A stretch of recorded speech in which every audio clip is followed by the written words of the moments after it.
Olá, eu me chamo Gleice Cristo, está começando mais uma edição do NFcast. Hoje eu estou com Marlon Vasconcelos, que vai produzir a entrevista comigo, e com o presidente do Sindicato dos Jornalistas, Wilson Reis. Boa noite, Marlon, você pode se apresentar? Boa noite.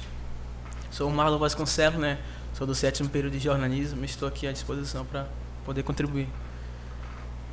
Ok, Marlon. Prazer grande é meu de estar aqui com vocês, com a Gleice, né? Isso. Gleice Cristo, com você e com a galera que ali, ela tá mais séria. Estou esperando. Então, Wilson, você pode nos contar como foi que surgiu a sua vontade de entrar no jornalismo? Eu fiz um outro curso antes. Eu sou... o primeiro curso em 82, ainda era UA, e era o curso de Estudos Sociais, um curso muito pequeno, de licenciatura curta, mas ele te dava uma base legal para História e Geografia, e que era para formar professores aos montes, como se diz assim, para levar nas escolas públicas que a gente tem, o ensino principalmente dessas duas matérias e mais OSPB, Educação Moral e Cívica. E a gente praticamente ainda estava na ditadura militar, né? Isso foi em 82 e, claro, já estava num processo de desgaste desse regime, todo um levante que foi feito pela sociedade como um todo, mas os jornalistas tiveram um papel importante. Quando eu falei lá em cima ontem, né, no auditório, sobre a importância do comprometimento que tem o jornalista com a democracia, tem a ver com a capacidade de ele intervir, né, ajudando a colocar na pauta questões importantes para toda a sociedade. E isso foi feito. Ninguém questionava até então o regime até a década de 70. Ele vem de 64, passa por 68, que é o golpe, passa por 68 com o ato institucional número 5, que aí caça e a moçada tem que se exilar, e aí vão para fora do país escritores, políticos, artistas, e todos vão aí se dividem, né? Mas principalmente para a Europa, outro por alguns países aqui da América do Sul mesmo, e isso significou uma perda muito grande, né? E a gente via nisso, né, nessa questão de que não tinha mais sentido a gente se formar numa disciplina que reforçava essas ideias, umas ideias que aprisionam a democracia. Elas reduzem o espaço para o jornalismo, porque a gente precisa do espaço da diversidade. Quando na Constituição tem lá, e os advogados falam muito sobre no direito ao contraditório, é a ideia diferente da minha, entendendo? É a ideia de alguém que vê o mesmo fato de uma outra forma. E aí eu tenho que também aprender a escutar isso, entendendo? Não é só a minha ideia, que essa é onde resiste a grande crítica ao formato das mídias sociais. Ou seja, tu pouco escuta, mas tu emite milhões de opinião sobre tudo. Você vira um doutor em tudo que é assunto. Não é assim. Não funciona assim. Não fosse assim, não teria aqui a moçada atrás de melhorar os conhecimentos, não só de dominar técnicas de produção de notícias, mas também de ampliar conhecimento, porque é o que você vai trabalhar a vida toda, entendeu? Para poder fazer contrapontos. O jornalista faz muito isso, e ele faz contraponto de que forma? Com alguém que pensa diferente, não é o que pensa igual, para verificar e passar essa informação com todos os contrapontos. E eu falava em vozes que estão dentro de um fato, né, na narrativa, no relato, para que quem vai pegar essa informação tenha a possibilidade de escolher da melhor forma, qual é o entendimento, etc. e tal.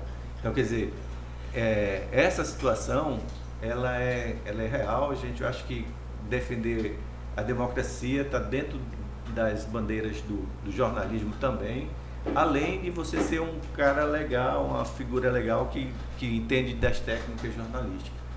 Detalhe, hoje vim agora mesmo de uma através do chat, né, da posse da nova diretoria da Associação Brasileira de Imprensa. Vocês podem pegar por aí, quebrou agora, recente.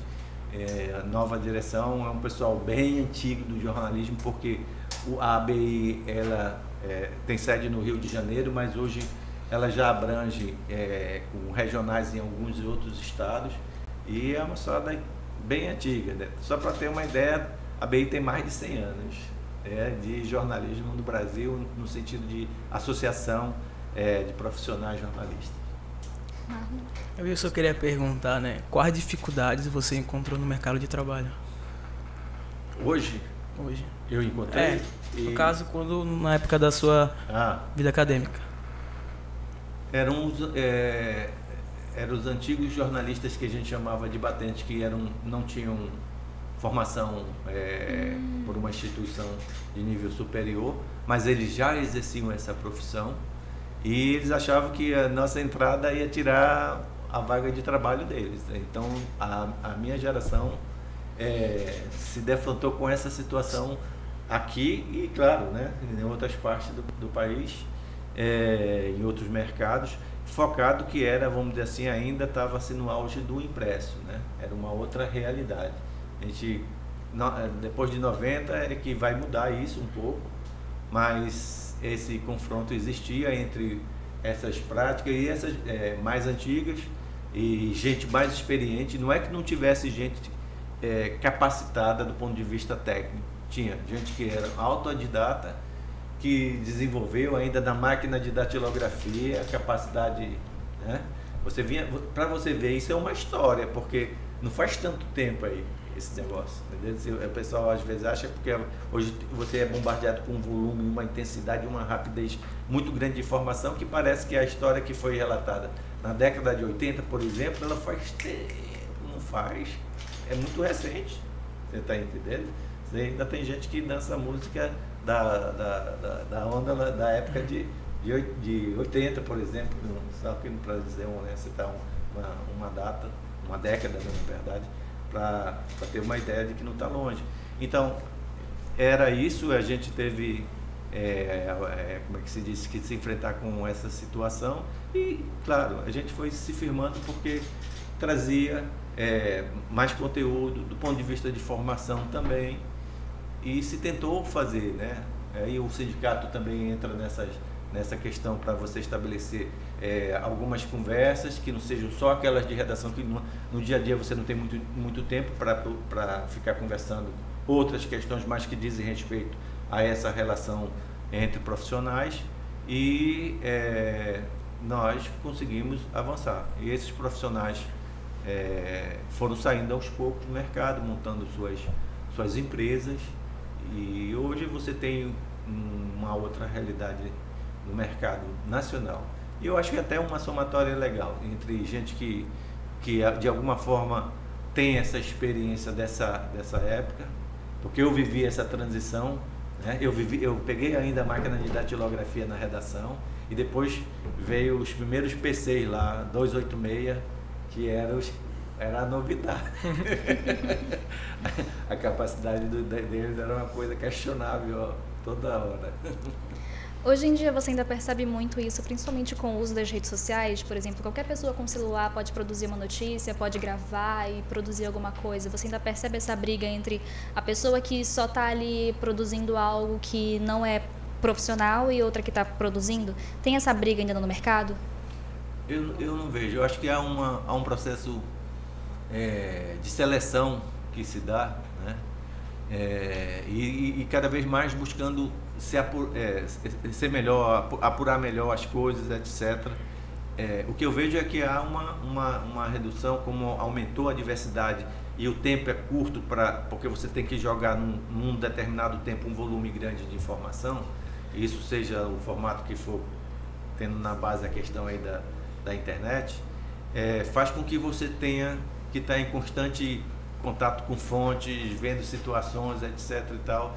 E eu acho que quem consegue fazer ter esse domínio dessa técnica e conseguir fazer uma sintonia com o que ele aprendeu do ponto de vista tanto da técnica como do conhecimento que ele traz de uma formação nas instituições de ensino superior, ele tem capacidade de responder para várias questões que estão postas aí como exigências do jornalismo moderno, né?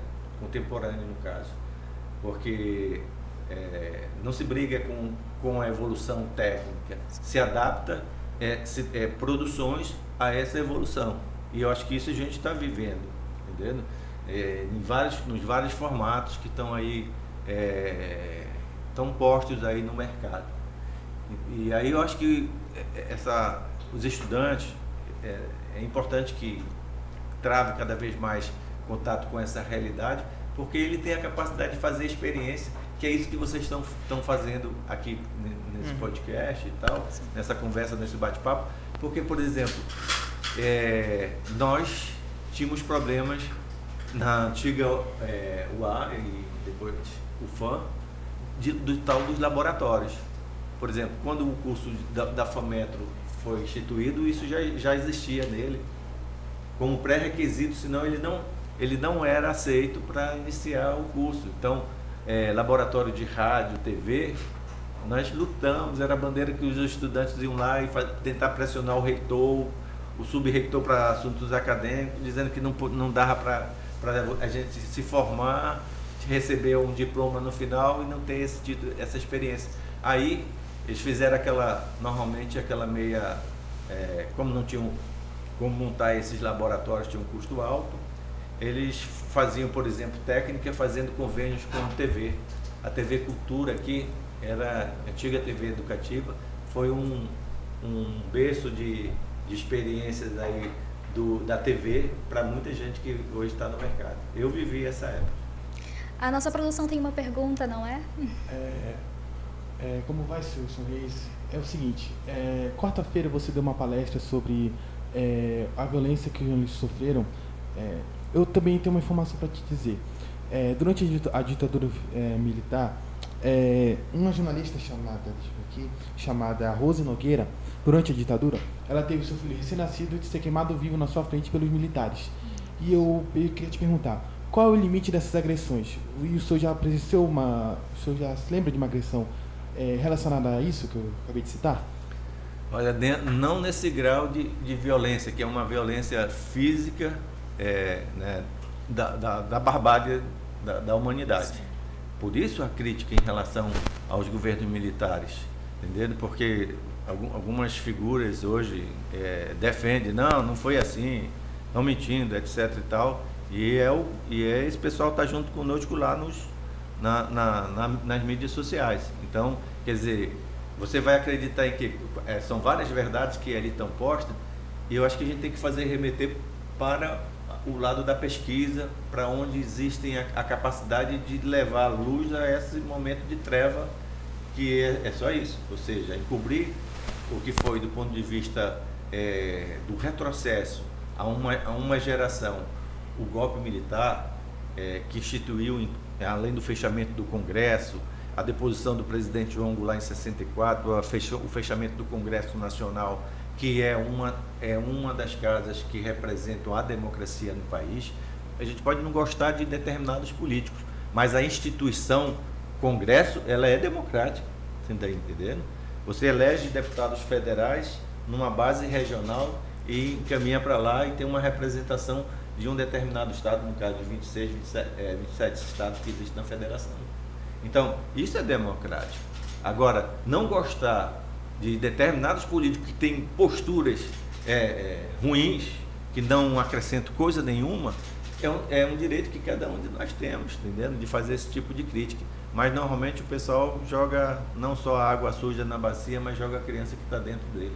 Então, a luta hoje está colocada nesse sentido. Na época de a gente ter que resgatar, porque o governo que está aí, atual, ele tem perfis autoritários, independente de ter sido eleito por um processo democrático. Olha a contradição que se impõe, que se instala. Ele foi eleito num processo democrático e ele fala mal das urnas, questiona as urnas, tentou botar uns militares lá para fazer umas perguntas lá aos ministros, né? Como se todo o processo, desde 98, né, que as urnas estão aí bem claras, esse modelo, eles tivessem apresentado o problema e não apresentou, foram mínimos. Então, essa barbárie, ela tem que ser condenada do ponto de vista histórico e ela tem que servir de exemplo para que ela não se repita, entendeu? Eu posso ser adversário de alguém, mas eu estou vivendo uma civilização que eu quero que ela avance. E a força, a morte, é a negação da vida das pessoas, da capacidade que alguém tem para responder, ainda de estar vivo e poder responder para alguma coisa. Oi, tudo bem? Eu sou a Isabela, também sou estudante de jornalismo. Prazer, e gostaria Isabela, de fazer uma pergunta. Como foi a sua transição pessoal, né, para o avanço na questão da tecnologia? Como o senhor falou, né? Não faz tanto tempo assim que houve esse avanço. Então foi muito recente para você. Então me diz como é seu acesso às redes sociais. Você tem Instagram, você faz stories, faz reels. Essa é boa. essa é boa, né? Foi ótimo. Eu estou mediando nessa história toda aí, né? Eu não consigo responder para todos esses formatos, tá entendendo? E até porque também os públicos com os quais você dialoga, eles, em função da tua experiência, da tua faixa etária, etc e tal, eles vão ser outros, né?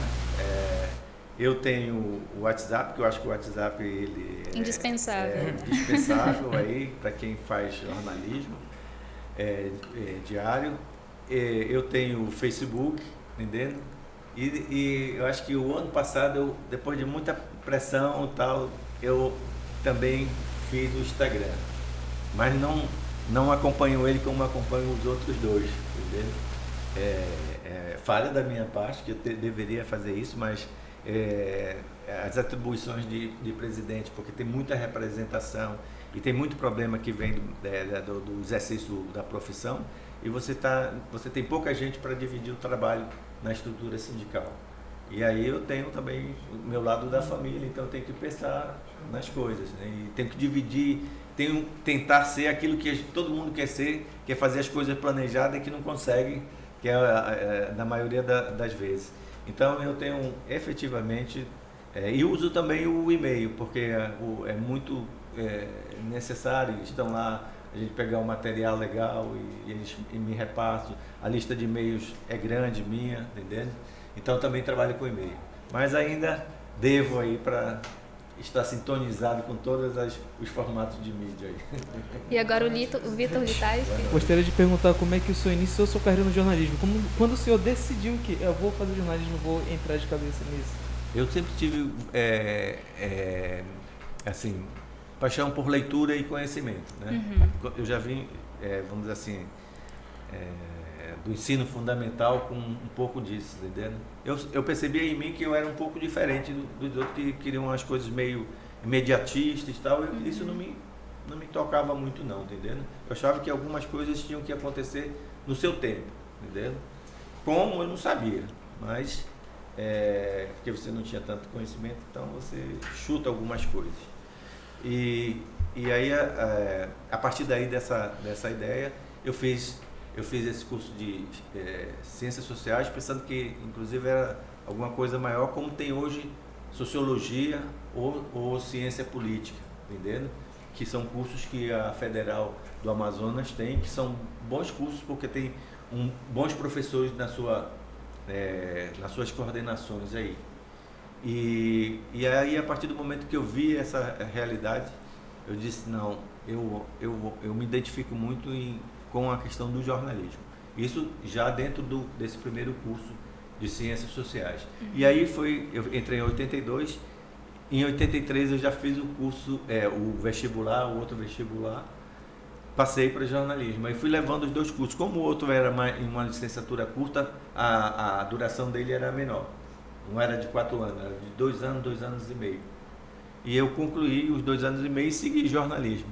E eu não me arrependo, eu acho que foi legal, assim, me abriu a cabeça no sentido de outras questões. Eu acho que na transversalidade de várias outras formações e de temas importantes na formação do ser humano, o jornalismo trata de várias questões. E com essa questão da comunicação, né? Dizer, a seu tempo, porque ela forma, né, trabalha com a questão da opinião, trabalha com o que a gente chama comunicação de massa, e eu acho que isso, assim, para mim é muito interessante, entendeu? Eu acho que eu não queria ficar falando para 2 pessoas apenas, uma pessoa. Eu acho que o conhecimento que é importante, ele tem que ser dividido, tem que ser debatido, ele tem que ser, na verdade, tem que ser posto aí as ideias na mesa, para quanto mais pessoas, melhor. Quando o senhor entrou, você estava ciente de que podia mudar? Por exemplo, a gente vê que muitas vezes as pessoas pensam assim, eu vou entrar no jornalismo e vou escrever porque eu gosto de escrever. O senhor entrou mais ou menos com essa ideia, né, que o senhor gostava muito de ler. E depois o senhor pensou assim, nossa, agora tudo vai mudar. Entrou a internet, eu vou ter que fazer várias coisas. O senhor pensou que poderia isso acontecer? Não, mas a gente já tinha uma briga com a figura do multimídia. Já. Olha só, já no curso, né, na época de estudante, já se falava no multimídia, né? Aí o cara tinha que bater o escanteio, correr lá para o meio de campo para cabecear e fazer o gol. E se não fizesse, ele ia ser reprovado. Esse cara, e eu já estava pensando assim numa leitura mais sindical, né? Quer dizer, você tem várias funções no jornalismo. Tem um decreto chamado 972, que ele é de 69, da época ainda do regime ditatorial, e que foi adaptado e melhorado em 79, 10 anos depois, que regula, é um decreto-lei que regulamenta a profissão de jornalista no Brasil.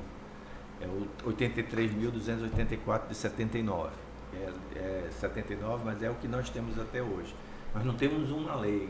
E isso é ruim, porque a formulação é um decreto-lei que tem menos força do que uma lei. Só para ter um entendimento assim legal em relação a essa parte mais legalista da coisa. E aí eu dizia nessa questão me perdi nessa questão da legalidade, de como é que foi a mudança.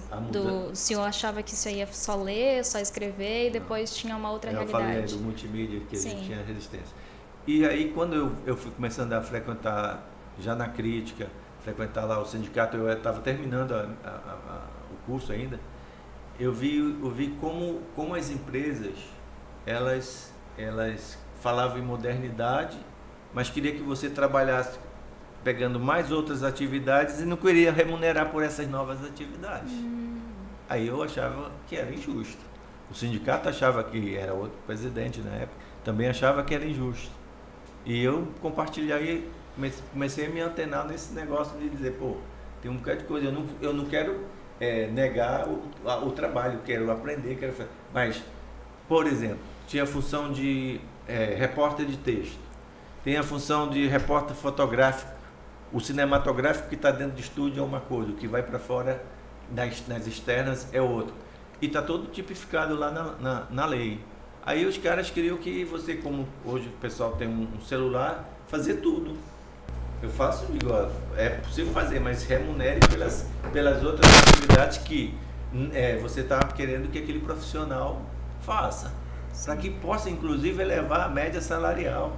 Que as empresas vão querer fazer assim, e que cada vez mais explora a tua mão de obra. E a gente tem que tentar fazer o inverso, para cima, a massa salarial. Porque todo mundo ganha. Sim. Todo mundo ganha.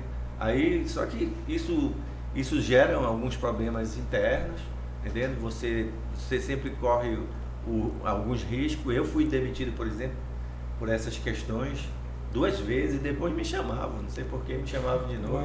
Gostavam do trabalho. Mas, Wilson, isso não mudou desde essa época. Até hoje. Eu estou esperando algum testemunho da atualidade, entendeu? Até hoje. Por exemplo, os estagiários que vão para portais, né, e outros trabalhos aí na área da comunicação, eles passam a mesma coisa. Eles são multimídia, recebem por por meio, trabalha por 3, 4, e no final das contas, quando ele vai pedir um aumento, ele é mandado embora, porque ele passa a entender o papel dele como comunicador. O estagiário hoje, por exemplo, é uma crítica que eu tenho, né, sobre os empregadores, não sobre o sindicato, mas é que eles colocam lá especialidade, trabalha com web design, tem que ter conhecimento de, sei lá, dirigir uma nave espacial, cantar e assoviar, passar e-mail e escrever um poema. Tipo, eu estou falando assim para parecer engraçado, mas eles colocam várias pré-requisitos, né? Pré-requisitos no estágio, né? E a gente sabe que o estágio é uma extensão do aprendizado da faculdade. E lá não, eles já querem um estagiário já multifacetado. E com experiência, parece. Sim. Que você já chega com um estagiário com experiência. Como é que é isso, cara? Então, deixa eu formular a minha pergunta. Existe estagiário com experiência? O pior que existe, tu tá entendendo? Que ele já passou por uma emissora e vai para outra, e às vezes já está na terceira, né, tentando, na verdade, o que seria um trabalho e não um estágio. Porque a gente tem que fazer a diferenciação. Olha só, nós do sindicato sabemos que as instituições têm na grade curricular o período de estágio, que é essa experiência para a parte de formação em relação a conceitos, o conteúdo trabalhado internamente na instituição de ensino, e leva esse estudante para ele começar a se defrontar com questões de como ele pode aplicar o que ele conhece no mercado. E você sabe que, assim, sempre eu digo isso para o pessoal. Mas uma coisa é o que a gente aprende aqui no curso de jornalismo, outra coisa no mercado. Normalmente se fala muito isso. Lá se repetiu isso lá no dia do debate, não foi? Alguém falou assim. O problema é que vai existir isso porque o que vocês estão aqui discutindo junto com professores e aqui na FAMetro com o Opna, vamos dizer assim, em relação de professores não só serem mestres por formação, né, mas de terem tido experiências de redação. Nem todo mestre tem experiência e nem é obrigado a ter, mas o fato de ter facilita essa comunicação com vocês. Isso é fato, isso é real, entendeu? Estou afirmando porque acontece. Então, facilita essa comunicação e agrega mais valor a esse trabalho que eles desenvolvem. E, nesse sentido, o que é que acontece? Esse estágio ele tem que ser curricular, entendeu? Normalmente que não é remunerado. O que é que o sindicato abriu mão? De que ele não fosse remunerado. Mas ele não pode ter início, não ter meio e não ter fim. Ele tem que ter isso. Nenhum contrato de estágio ele pode iniciar e ficar a bel prazer. Por quê? Primeiro porque outras turmas que vão precisar de estágio vão precisar daquelas vagas. A outra porque você vai estar sem empresa, vamos dizer assim, tem gente que é safo, né, aluno e aluna que é safo, rapidamente pega a velocidade do trabalho e começa a desenvolver legal o conteúdo, ele já quer que você fique lá, mas quer que você fique com um salário de estagiário. Aí você tem que ter uma visão crítica e saber fazer essa leitura dessa realidade e dizer assim, não, eu vou estar sendo usado, vou estar jogando contra a massa salarial dos profissionais, porque ele vai querer que o profissional, ele vai dizer, olha, o fulano de tal tem 3 meses aqui, sei lá, 2 meses, ele está fazendo isso, isso e isso, e você que não ele ganha 1/3 do que você ganha. Olha como esse fato, se não cumprirmos o período realmente de estágio, ele, ao invés de ser benéfico para o conjunto, né, para o estudante, para a empresa, para a instituição formadora, ele passa a ser negativo. E isso o sindicato fica preocupado e intervém. Eu queria perguntar sobre a participação dos jogos, né, no sindicato. A gente sempre faz convite para essa participação, né, mas a participação ainda é muito baixa e pontual, né? Ela é pontual porque assim, vem em determinadas atividades e aí quando se identifica aí tem uma participação melhor dos jovens, outras que não chamam a atenção dos jovens passa batido, tá entendendo? E eu acho que assim, essa minha vinda é um início, é um pontapé, mas precisa ter outras atividades para que a gente possa melhorar essa relação.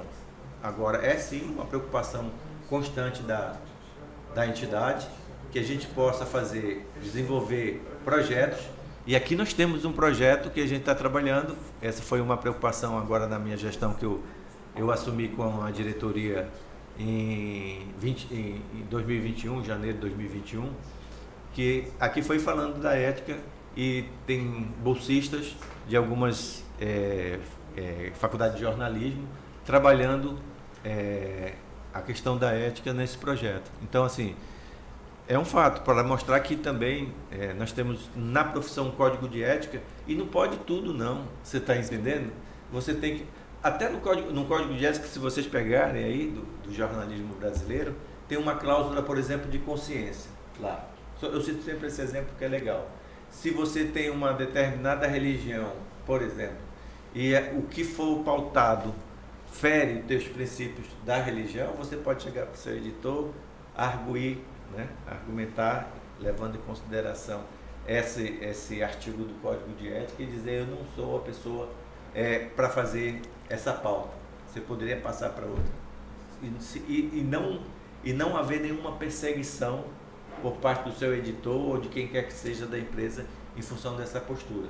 Então, só para a gente ter uma ideia de que ética é algo importante na vida das pessoas, e principalmente quando pessoas se relacionam numa sociedade, entendendo? É preciso que que a sociedade respeite as categorias de trabalho, levando em consideração os seus códigos de éticas que são reflexo do que a categoria pensa sobre as realidades que estão colocadas aí. Agora, nossa produção tem perguntas rápidas para fazer para o senhor. Aquela ping-pong? Isso. Vamos lá. Garantido ou caprichoso? Garantido. Um ídolo. Einstein. Qual sua música preferida? Essa foi no coração. Eu não sei, agora. Cantor preferido? Cantor preferido? Chico Buarque. Uma opinião polêmica?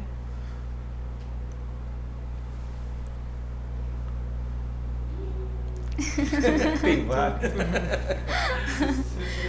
Arroz por cima ou por baixo do feijão?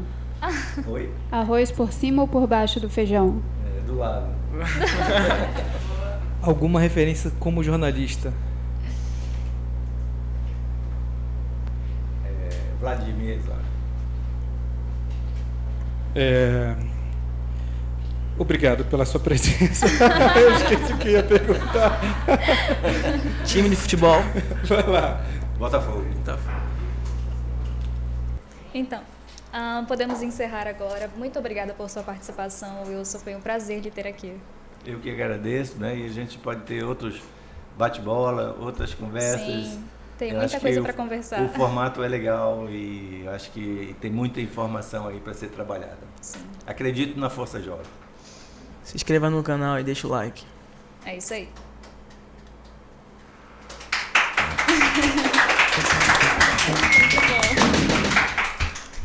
Foi o tempo? Foi o tempo. Faltou